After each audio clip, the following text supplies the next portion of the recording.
In a bustling Utah town, Steve Graham readies his teenage son Peter for their grandmother Ellen Taper-Lee's funeral. Noticing his daughter's absence, Steve discovers 13-year-old Charlie sleeping in her treehouse. He hastily wakes her, anxious about being late. Meanwhile, Steve's wife Annie, practicing her eulogy in the car, awaits them. At the funeral, as Annie nervously speaks, Charlie, drawing a peculiar sketch, makes an odd tongue-clicking noise. Later that evening, Annie, an artist sculpting miniature dioramas, works in her studio for an upcoming exhibition. Steve checks on Peter, then visits Annie, while she consoles Charlie, grieving for Ellen. Annie reassures Charlie about family support if anything happens to her. During their conversation, Charlie reveals her grandmother's desire for her to be a boy. Concerned about her future care, Annie assures Charlie of family support. Before leaving, Annie notices the word satiny on Charlie's wall. That night, Annie, frightened, hides a disturbing miniature diorama of Ellen breastfeeding Charlie after seeing her mother's smiling image in a memory book. At school, Charlie, avoiding a quiz, crafts a toy as a bird hits the classroom window. Unfazed, she stares at scissors suggestively. Later, Charlie beheads the bird, stashing it in her pocket before calmly eating her favorite chocolate. She spots a woman waving across the street. Simultaneously, Annie in her studio notices Ellen's room open with a mysterious triangle drawn on the floor. Terrified, Annie questions Steve, who denies entering, securing the room to ease Annie's fears. Abruptly, he receives a call from the cemetery reporting the desecration of Ellen's grave. Choosing to shield Annie from the distressing news, he keeps it to himself. Annie, unaware of the situation, informs her husband that she's going to the cinema, but attends a grief therapy support group that night. Initially hesitant, she candidly shares her mother's mental health struggles, including dissociative identity disorder and dementia. Annie reveals her father's psychotic depression, leading to self-starvation, and her schizophrenic brother's tragic suicide. She speaks of her manipulative mother, the guilt she felt during Ellen's illness, and an unexplained sense of blame. The next morning, Charlie crafts a mannequin in her room and notices an unusual light leading outside. In a trance, she follows the light holding the bird's head. Simultaneously, the gallery owner contacts Annie about her new creations, prompting her to photograph them. Peter interrupts, seeking permission to take the car to a school party to meet Bridget, a classmate he likes. Annie inquires about Charlie, and Peter goes to find her. In the field, Charlie envisions her grandmother surrounded by flames, clicking her tongue as if summoning Ellen. Annie, angered, intervenes, bringing Charlie inside due to the cold. Charlie expresses her desire to bring Ellen back, but Annie forces her to accompany Peter to the party, hoping Charlie will make friends. Irritated by Charlie's tongue clicking, Peter notices a strange symbol on a telephone pole as they pass. At the party, Peter leaves Charlie alone to hang out with Bridget and smoke pot. Unaware of the nuts, Charlie eats a piece of chocolate cake, triggering a severe allergic reaction. Soon, Charlie struggles to breathe due to an anaphylactic reaction and informs her brother. Concerned, Peter carries her to the car and speeds towards the hospital. Charlie, struggling to breathe, pops her head out of the window for air. Peter swerves to avoid a dead deer, causing Charlie's head to hit a post. In shock, Peter drives home without looking back, leaving Charlie in the car.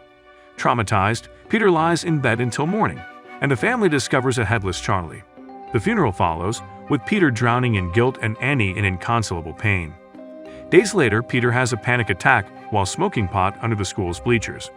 His friends try to calm him, but Peter sobs, feeling his throat swell. That night, Peter returns home while Annie, grieving, sits in her car in the driveway. She heads to the support group venue, changes her mind, and decides to leave. Joan, a group member who sympathizes with Charlie's death, gives Annie her number. At home, rejecting Steve's advances, Annie chooses to sleep in Charlie's treehouse. Peter, hearing Charlie's tongue clicking, panics, mistaking his hoodie for his dead sister. The next day, Annie visits Joan, sharing the incident of sleepwalking and bathing her children in paint thinner before waking up with a matchbox and paint thinner. Annie confesses that her relationship with her children changed since that day. During dinner, Annie seems distant, occasionally glancing at Peter, who struggles with his steak, feeling self-conscious. Peter, sensing tension, asks Annie if there's something she wants to say. Initially resistant, Annie eventually erupts, screaming at him and laying blame on him for Charlie's death. She insists the dinner would be tolerable if Peter apologized and took responsibility, expressing frustration that no one admits fault.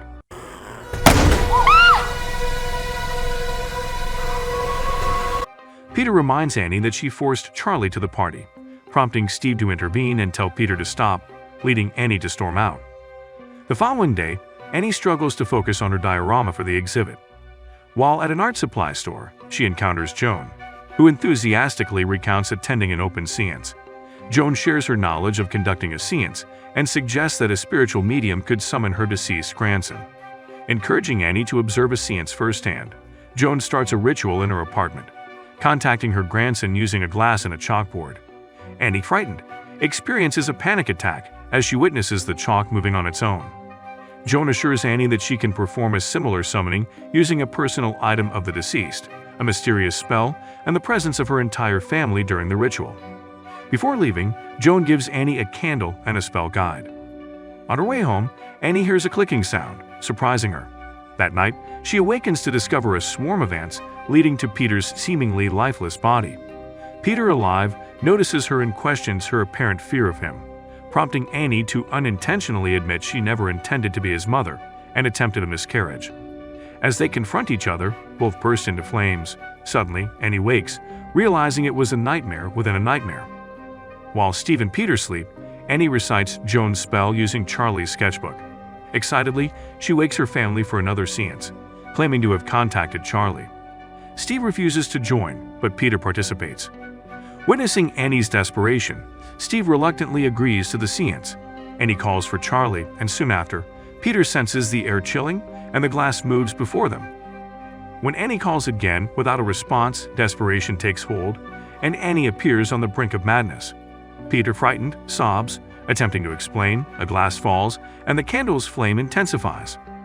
Suddenly, it appears Charlie possesses Annie, prompting Peter to shout in horror.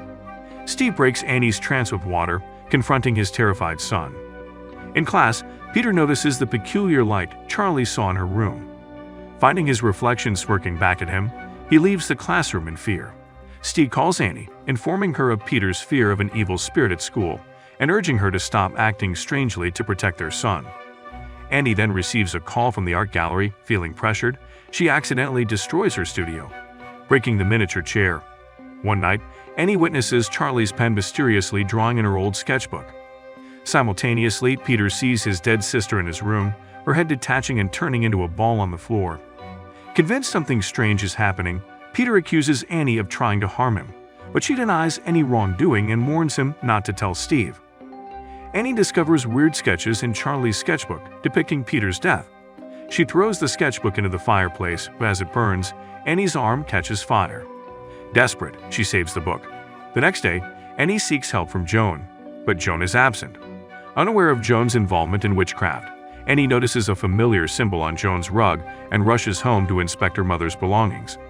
Simultaneously, Joan shouts, "I expel you," at Peter from behind a fence at school, leaving him confused. Back home, Annie discovers a book detailing how the demon Payman can possess the most vulnerable host. The symbol she saw is associated with him. Annie finds images of Joan with Ellen, revealing their membership in a covenant dedicated to summoning Payman and placing him inside a male host for wealth. Feeling overwhelmed, Annie decides to hide Ellen's belongings in the attic, only to discover Ellen's headless body with a Payman symbol nearby. Simultaneously, during class, Peter hears Charlie's clicking noise. Suddenly, Peter raises his hand as if having a seizure and slams his head on the desk, causing panic and confusion among his classmates. Steve considers sending Annie to a recovery center and receives an email about Ellen's grave desecration.